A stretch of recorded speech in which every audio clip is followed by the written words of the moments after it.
The gentleman from Roanoke City, Mr. Rasoul.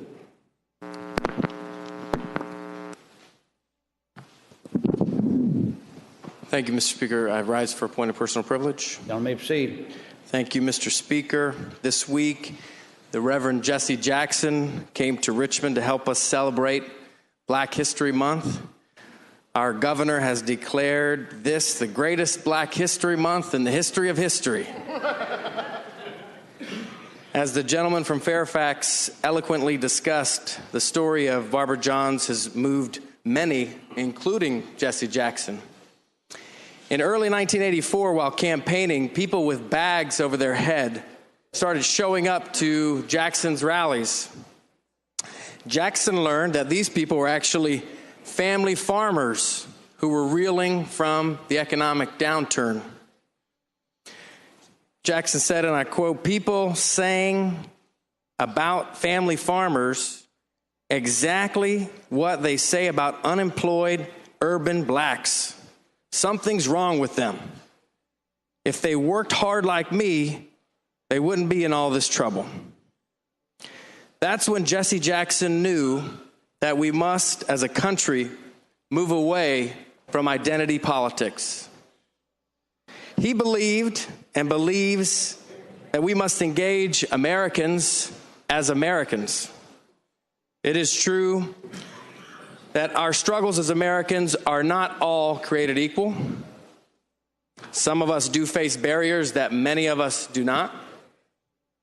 But Jackson stated in 1988, politics can be a moral arena where people come together to find common ground and build a common American quilt.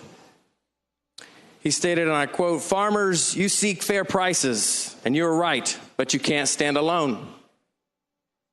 Women, you look for equality, and you're right, but you can't stand alone.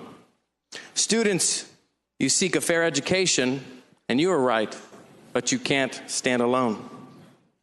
Your patch is not big enough." For Jackson, each struggle is part of the whole. As stated by Jamil Bowie, Jackson is asking Black Americans to see the struggle that white American workers are facing, and vice versa.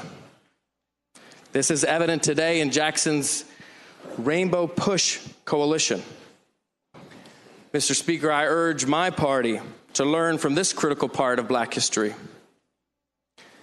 Even as the gentleman from Fairfax was talking about what Barbara Johns had done for Black history, the gentlewoman from Petersburg to my right was whispering, it's not just Black history, it's what she did for Virginia history.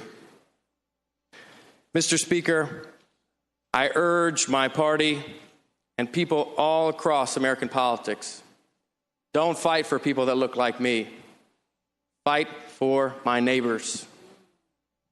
When we fight for one race, one religion, one gender, Mr. Speaker, it's impossible to truly fight for values like respect, fairness, liberty, and equality.